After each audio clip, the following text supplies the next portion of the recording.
The stone is cold against her cheek. Her breath fogs in the freezing air, but she does not tremble. Instead, she lowers her head again, pressing it to the wooden block, arms folded neatly. She holds her position, still, silent, then slowly rises and repeats it, again and again. She is not praying, she is practicing.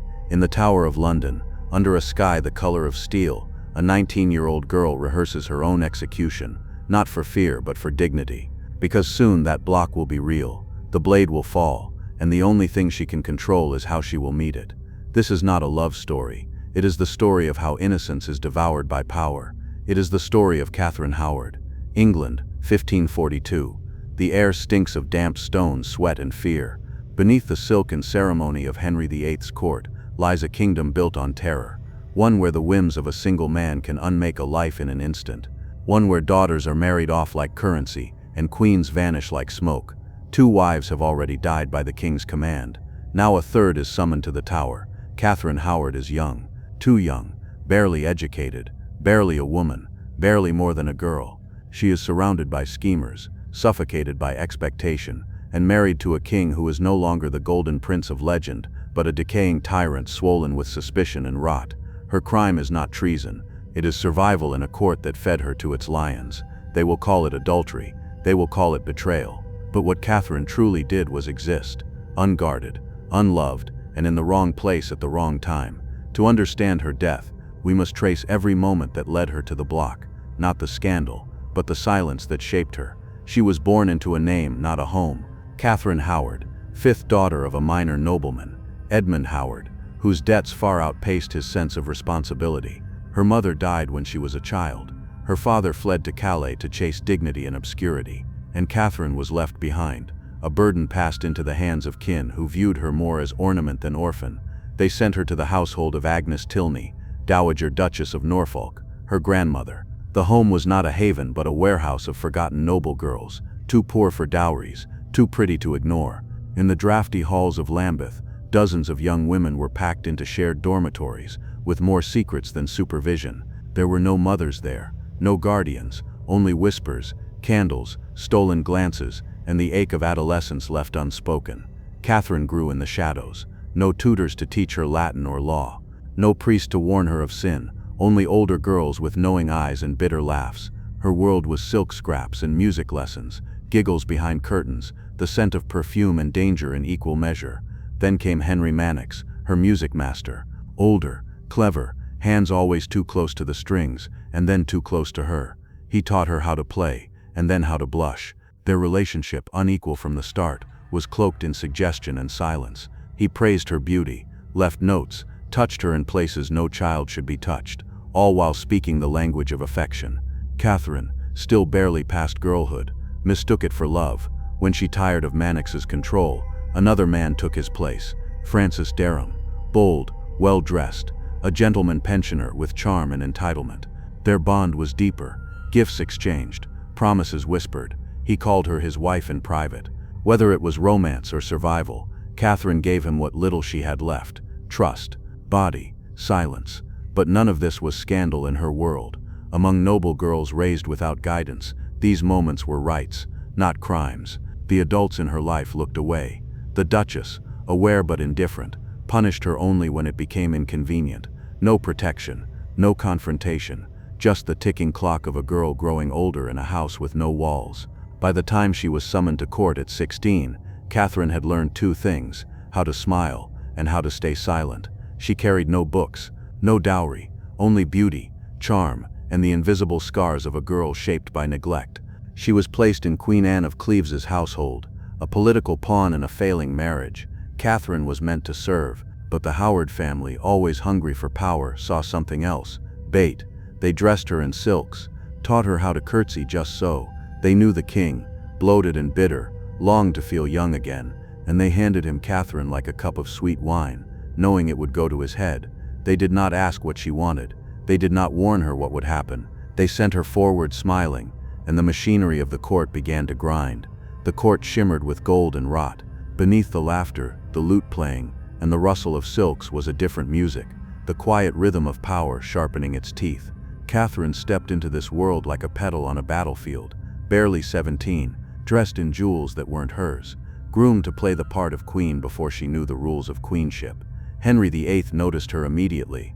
She was everything Anne of Cleves was not: soft, English, girlish, obedient. To him, Catherine was not a person but a mirror. She made him feel young again, desirable, adored. He courted her not with poetry but possession. Within weeks, Anne's marriage was annulled on the grounds of non-consummation. The court shifted like ice breaking, and Catherine, the girl, became Queen of England. The crown didn't elevate her, it caged her. Henry was no longer the vibrant monarch of earlier portraits. He was swollen with gout, riddled with ulcers, paranoid and breathless. His eyes were heavy with suspicion, his touch desperate, his love conditional.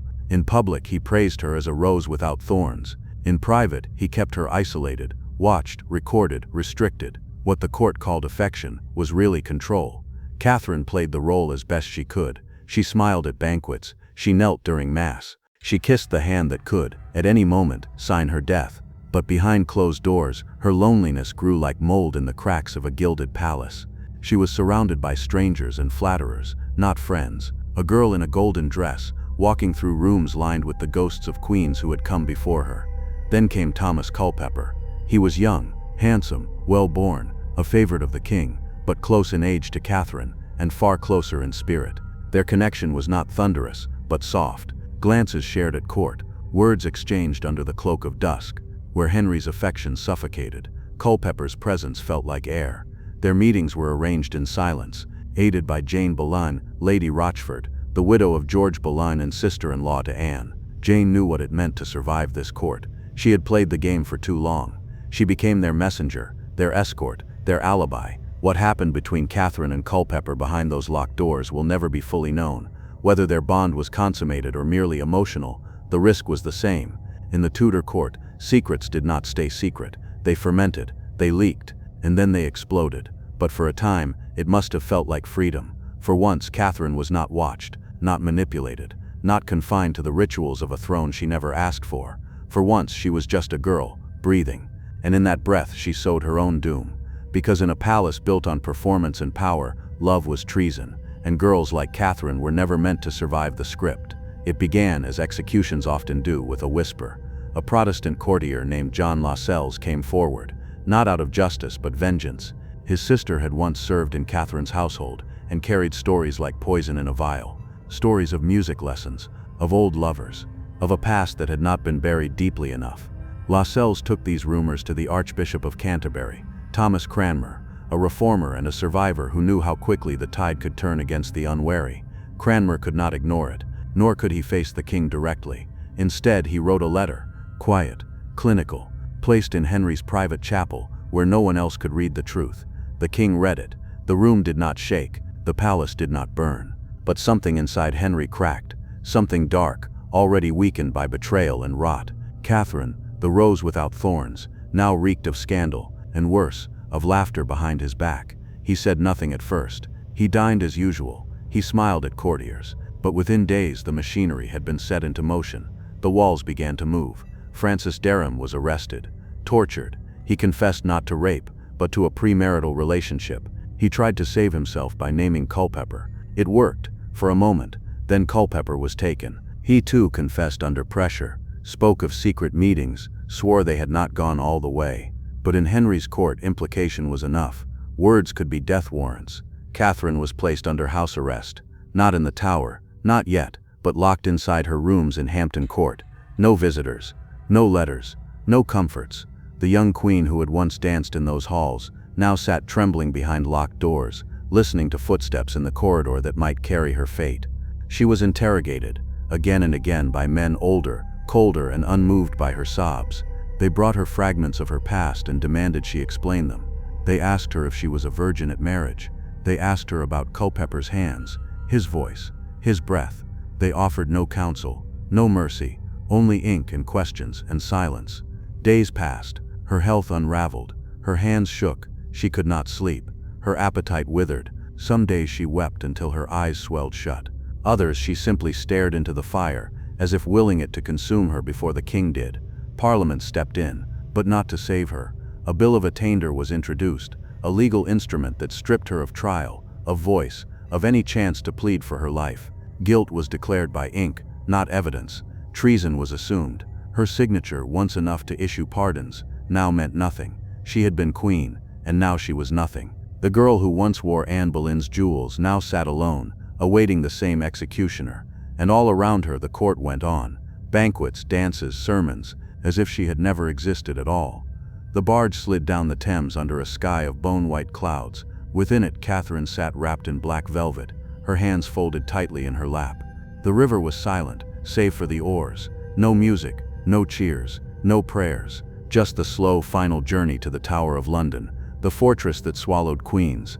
They gave her the same rooms Anne Boleyn had occupied before her death, the same walls, the same windows, perhaps even the same air. Katherine, barely 19, knew the story.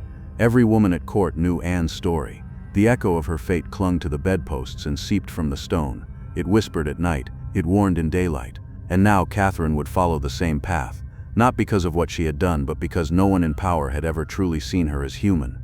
She spent her last days in solitude and prayer, but more than that, in preparation. She did not cry endlessly. She did not curse the king. She asked for one thing, the execution block to be brought to her chamber, and once it arrived, she knelt, again and again, pressed her neck against the wood, practiced where to place her hands, how to hold her spine straight, how to breathe, how to die. No one had taught her how to be a queen, so she taught herself how to leave like one. On the morning of February 13, 1542, the doors opened. Katherine walked out clad in black, her hair covered by a white coif, her shoulders still.